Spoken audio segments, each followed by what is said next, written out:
So my name is Jason Leaf. I work for the National Immigration Forum. I am a Bibles, Badges, and Business Mobilizer, and my area is Iowa, Missouri, Wisconsin, and now South Dakota.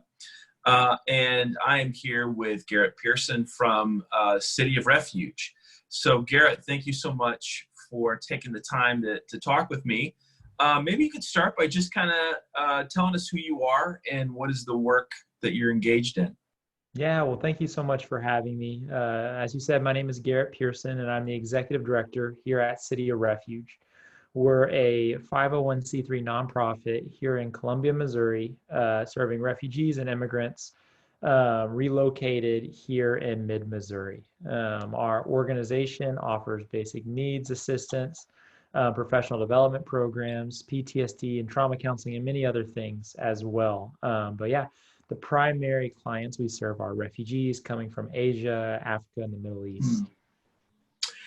Yeah, and so do you have a rough estimate of how many people you serve? I don't know if that question makes sense. Go ahead. Yeah. It surprised me when I learned how many refugees and immigrants call Missouri home. Here in mid-Missouri, there's about 8,000 refugees, immigrants. Every year we serve about 500 individual refugees coming through our doors, mostly through the basic need programs that we offer. And how has some of the recent kind of decisions on limits as far as refugees and people seeking asylum, how has that impacted the work at City of Refuge? Yeah, so we've seen numbers pause and slow because of, obviously administration decisions, but also because of the pandemic going on. And so brand new refugees landing straight in Columbia has been paused. However, our work has been just as busy as ever, as obviously other refugee nonprofits around the country have closed. And so we've seen an uptick in secondary migrants, refugees relocating from one state to another, many moving to Columbia, Missouri, or somewhere nearby. So it's been just as busy, if not a little different. And then obviously we're able to continue to focus on refugees who've been here 1, 2, 3, 4, or 5 years, and continue to help them in the transition process. Yeah, and you kind of mentioned it, but how has the coronavirus impacted your work? Yeah. I mean, as with everyone, and even specifically kind of the nonprofit sector, it has been a sort of a fog around everything we do. Obviously, we have been hard at work making sure that refugees that have had jobs can keep their jobs, that they've been able to adhere to social distancing guidelines, making sure that they're safe.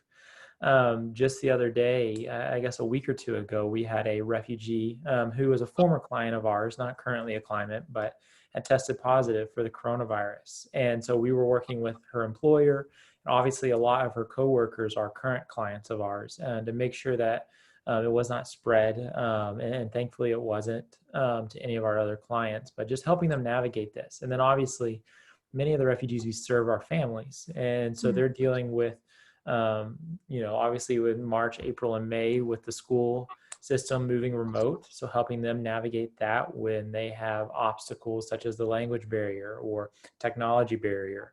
And then now we're kind of gearing up for the fall and what Columbia, Boone County, Missouri as a whole is deciding for their schools, helping them navigate that on top of what we normally help them with, which, problems and obstacles don't go away when there's a virus. People still have issues getting jobs or growing in their economic mobility or suffering the things that they were already suffering with. So we're continuing to operate our programs as normal.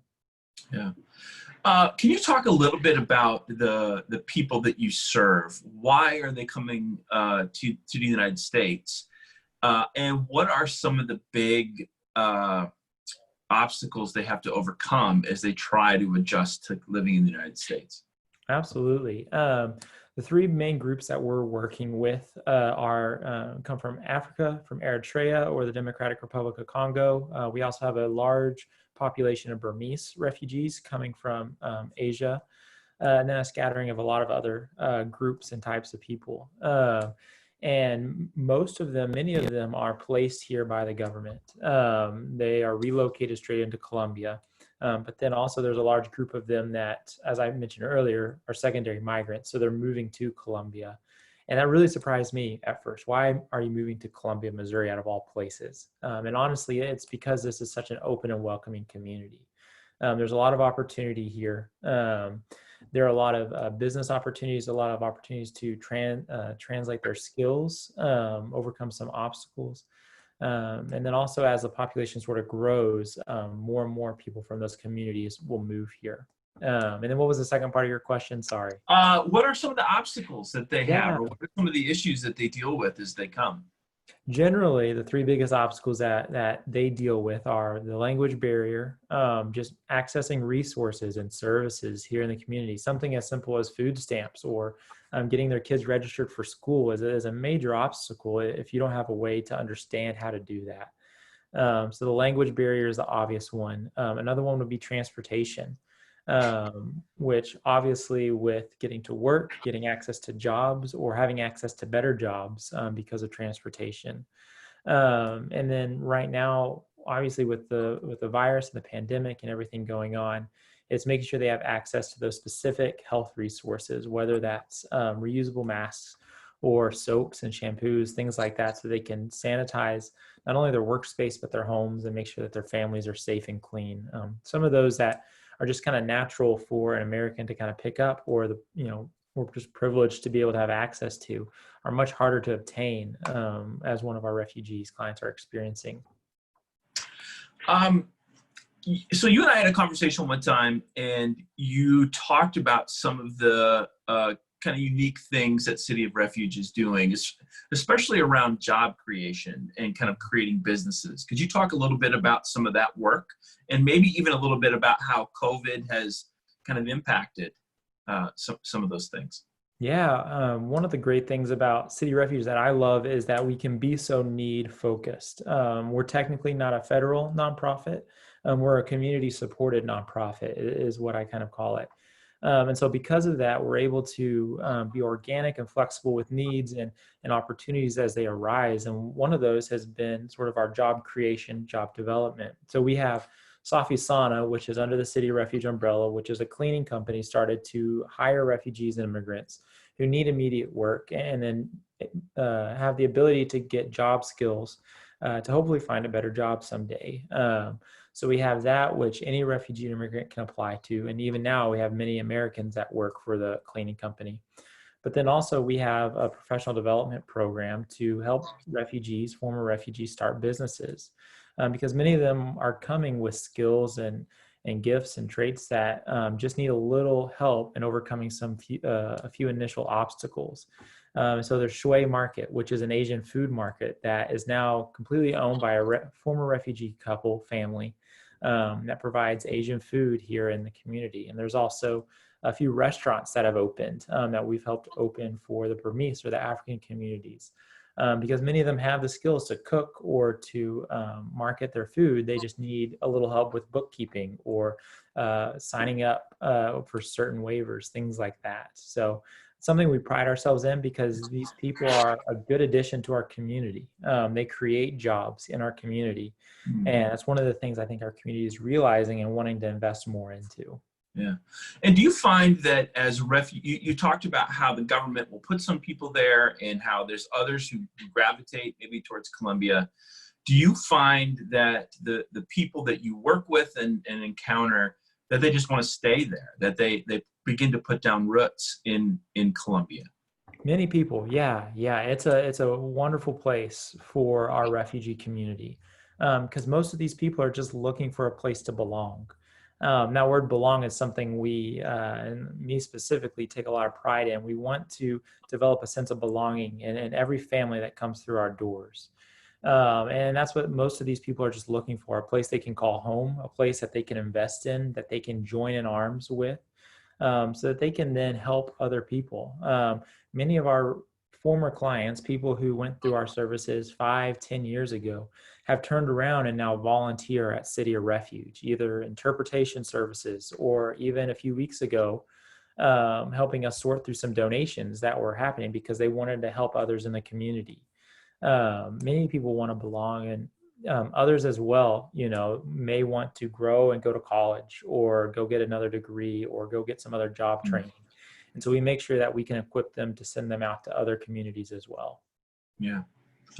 So what is, if you could say, talk to people who maybe haven't had a lot of experience with refugees or the immigrant community, and as they kind of look at the politics of it, and maybe get caught up in some of those things, what would be something that you would want to communicate to them to help them better understand the people that you work with? Yeah, that's a really good question. I think the two biggest fears that we hear from people in the community about refugees or immigrants is one, that they may be sort of like a threat to their family, a safety concern. And to that, we say, look, these people are actually fleeing for their own safety. Most, if not all, of our refugees are fleeing some sort of violence, whether personally on a family member or on a community they lived in, and are just looking for a safe harbor, a place that they can rest, recover, and regain control of their lives.